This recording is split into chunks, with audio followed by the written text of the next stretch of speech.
जय जिनेन्द्र। भारतीय संस्कृति में गाय को गौ माता के रूप में पूजा जाता है। तो आज हम इस वीडियो में देखेंगे किस प्रकार गौ माता की सेवा करके हम नवग्रह के सभी दोषों से मुक्ति पा सकते हैं। अंत में आपके साथ में एक ऐसा उपाय साझा किया जाएगा जिससे आप अपने सोए हुए भाग्य को भी जगा सकते हैं। तो इससे पूर्व यदि आपको ये जानकारी अच्छी लगे तो अवश्य इस वीडियो को आगे शेयर करिएगा, लाइक करिएगा, कमेंट करिएगा और सब्सक्राइब करिएगा। तो आते हैं आज के विषय पर। नवग्रह माने गए हैं और इन नवग्रहों का हमारे भाग्य पर कोई ना कोई प्रभाव होता ही है। दूसरी ओर गाय को सभी देवी देवताओं का निवास स्थान माना गया है। माना जाता है कि गाय के शरीर में सभी प्रकार के देवी देवता 33 कोटि देवी देवता वास करते हैं। अभी इन्हीं देवी देवताओं को प्रसन्न करने के लिए यदि हम गाय की सेवा करें, गाय की पूजा अर्चना करें तो नवग्रहों का दोष भी इसी से शांत हो जाता है। सबसे पहले बात करते हैं सूर्य ग्रह की। तो माना जाता है कि रविवार के दिन यदि गाय को गुड़ और रोटी खिलाई जाए तो सूर्य के सभी दोष कुंडली में शांत हो जाते हैं और सूर्य सकारात्मक प्रभाव देने लगता है। अगली बात करते हैं चंद्र ग्रह की। चंद्र ग्रह के लिए माना जाता है कि चंद्र का निवास स्थान शिव जी की जटाओं पर है और शिव जी तो उनका वाहन ही नंदी है। इसीलिए सोमवार के दिन किसी नंदी को अर्थात किसी बैल को भोजन कराया जाए, उसे कुछ खिलाया जाए, नंदी की सेवा की जाए तो चंद्र से संबंधित सभी दोष कुंडली में शांत हो जाते हैं। बात करते हैं गुरु ग्रह की। गुरु ग्रह अपने नाम के अनुसार सबसे बड़ा ग्रह माना जाता है। इसका प्रभाव भी बहुत ही उच्च होता है। यदि गुरु आपकी कुंडली में बहुत ही उच्च स्थान पर है तो बाकी सभी दोष वो शांत करने का सामर्थ्य रखता है। तो गुरु ग्रह के सकारात्मक प्रभाव पाने के लिए, समाज में उच्च स्थान पाने के लिए गुरु ग्रह का ये प्रभाव बहुत ही आवश्यक है।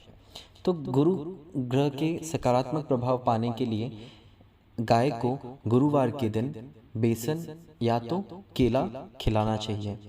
ऐसा करने से गुरु के सभी दोष कुंडली में शांत हो जाते हैं और गुरु सकारात्मक प्रभाव देने लगता है। अगला ग्रह है शनि। हम सभी लोग शनि के किसी न किसी प्रभाव से डरते ही हैं। कुंडली में यदि शनि का दोष हो तो बहुत ही नकारात्मक प्रभाव देखने को मिलते हैं। परंतु यदि शनि उच्च स्थान का हो, सकारात्मक प्रभाव देने लगे तो छप्पर फाड़ कर देता है, बहुत ही अधिक धन देता है, बहुत ही आगे बढ़ाता है। तो शनि के ऐसे ही प्रभाव को प्राप्त करने के लिए हमें रोज़ किसी काली गाय को भोजन करवाना चाहिए या फिर हर शनिवार को गाय की सेवा करनी चाहिए। ऐसा करने से शनि के सभी दोष शांत होते हैं और शनि सकारात्मक प्रभाव देने लगता है। अगला ग्रह है मंगल। मंगल के सकारात्मक प्रभाव प्राप्त करने के लिए हमें गाय को पीने का पानी और कोई आवास स्थान प्रदान करना चाहिए। आप किसी गौशाला में देखो कि छत टूट रही है या ऐसा कुछ देखने को मिलता है तो आपको उस गौशाला में छत का निर्माण करवाना चाहिए, छत को सही करवाना चाहिए। और अगर आप वैसा भी न कर सको तो गाय के बछड़े की सेवा करने से भी मंगल का दोष शांत होता है। तो गाय के बछड़े की सेवा करिए, गाय को पीने का पानी दीजिए और किसी गौशाला में या फिर कोई ऐसी जगह जहाँ पे गाय निवास करती है वहाँ पर उसे अच्छा आसरा प्रदान करिए। ऐसा करने से मंगल के दोष शांत होते हैं, मंगल सकारात्मक प्रभाव देने लगेगा। बात करते हैं बुध की। बुधवार के दिन हरी घास गाय को खिलाना बहुत ही शुभ माना जाता है। इससे बहुत सारे ऐसे लोग हैं जिन्हें विदेश में जाकर रहना है, विदेश घूमना है, विदेश पढ़ना है, विदेश में जाकर बसना है, सेटल होना है। तो ऐसे लोगों को तो ये उपाय करना ही चाहिए। इससे सारी बाधाएं शांत होने लगती है और उनके सारे कार्य सिद्ध होने लगते हैं।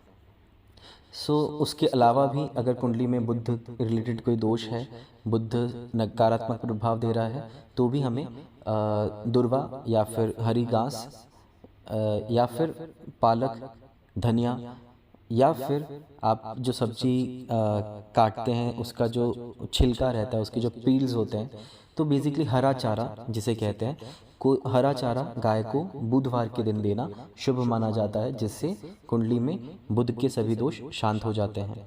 बात करते हैं वीनस अर्थात शुक्र ग्रह की। शुक्र ग्रह जीवन में विवाह संबंधित सभी कार्यों के लिए रिस्पॉन्सिबल है, लाइफ की सभी लग्जरीज के लिए रिस्पॉन्सिबल शुक्र ग्रह है।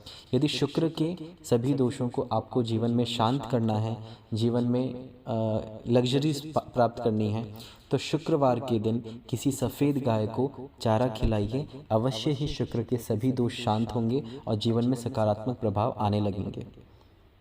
बात करते हैं राहु की। तो राहु को छाया ग्रह माना जाता है और ऐसा माना जाता है कि राहु का निवास स्थान गाय के गले के स्थान के वहाँ होता है। तो गाय को सहलाना, गले के वहाँ हाथ फेरना और गाय को नहलाना, गाय के शरीर को साफ करना, इन सभी कार्यों से आपके जीवन में राहु शांत होगा। राहु के सभी नकारात्मक प्रभाव शांत होंगे और जीवन में आपको ज़्यादा से ज़्यादा राहु के सकारात्मक प्रभाव देखने मिलेंगे।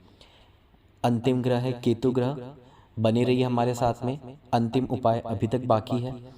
केतु ग्रह दूसरा छाया ग्रह है और ये हमारे होरोस्कोप में, ये हमारी कुंडली में अगर उच्च स्थान पे हो तो हमें फियरलेस बना देता है, हमारे सभी भयों को अंत कर देता है।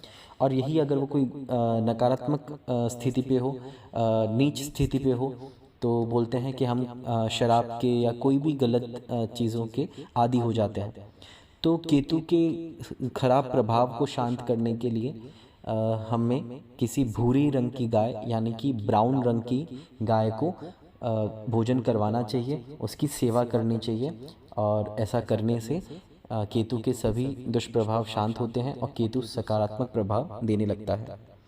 तो जैसा कि आपको स्टार्टिंग में इस वीडियो के प्रारंभ में कहा था कि एक सिद्ध प्रयोग आपको बताया जाएगा। ये बहुत ही सिद्ध प्रयोग है। कहते हैं कि हाथ में गुड़ रखकर गाय के सामने रविवार के दिन जाया जाए या कोई भी शुभ दिन जाया जाए और गाय के सामने गुड़ रखा जाए और इस प्रकार से रखा जाए कि गुड़ को खाते वक्त गाय आपके हाथ को चाटे। तो माना जाता है कि गाय इतनी वात्सल्य से भरी हुई पशु है कि उसकी करुणा दृष्टि से जीवन में भाग्योदय होने लगता है। और जब तृप्तिपूर्ण रूप से, मतलब गाय को पूरा तृप्त कर दिया जाए, इस तरीके से खिलाया जाए और हाथ में रखकर खिलाया जाए, तो सोया हुआ भाग्य जागने लगता है। गाय की केवल हमारे हाथ को चाटने से सोया हुआ भाग्य जागृत होने लगता है। ये आपको बहुत ही बचकाना भी लग सकता है, बट ये बहुत ही श्रद्धा का विषय है। करके देखिए, जीवन में अंतर आने लगेगा और ये बहुत ही सिद्ध प्रयोग है। बहुत सारे पंडित भी इस उपाय को बताते हैं, बहुत सारे साधक इस उपाय को करते भी हैं। तो कहा जाता है कि ये उपाय आपके सोए हुए भाग्य को जगा सकता है। तो ये तो बात थी किस प्रकार एस्ट्रोलॉजी में हम लोग अलग अलग उपायों से हमारे ग्रहों को शांत कर सकते हैं। अगली वीडियो में हम बात करेंगे कैसे गाय हमारे घर के वास्तु को भी शांत कर सकती है, हमारे वास्तु दोष को भी शांत कर सकती है और घर का वास्तु बहुत ही ज़्यादा सकारात्मक बना सकती है। और गाय के होने मात्र से घर का वास्तु दोष कैसे हट जाता है, इन सभी विषयों पर हम आने वाली वीडियो पर बात करेंगे। अगर आपके कोई प्रश्न है तो ज़रूर वीडियो में के कमेंट सेक्शन में डालिए, ताकि हम अगली आने वाली वीडियो में उन क्वेश्चंस को भी कवर अप कर पाएँ। और इस वीडियो को ज़्यादा से ज़्यादा लाइक करिए, शेयर करिए, कमेंट करिए, सब्सक्राइब करिए। ज़्यादा से ज़्यादा इस वीडियो को शेयर करके ज़्यादा से ज़्यादा लोगों तक हमें पहुँचने में सहायता करिए। और बस आपके लिए मंगल कामना करते हैं। इसी प्रकार आप भी साधना करते रहिए और साधना के मार्ग पर आगे बढ़िए।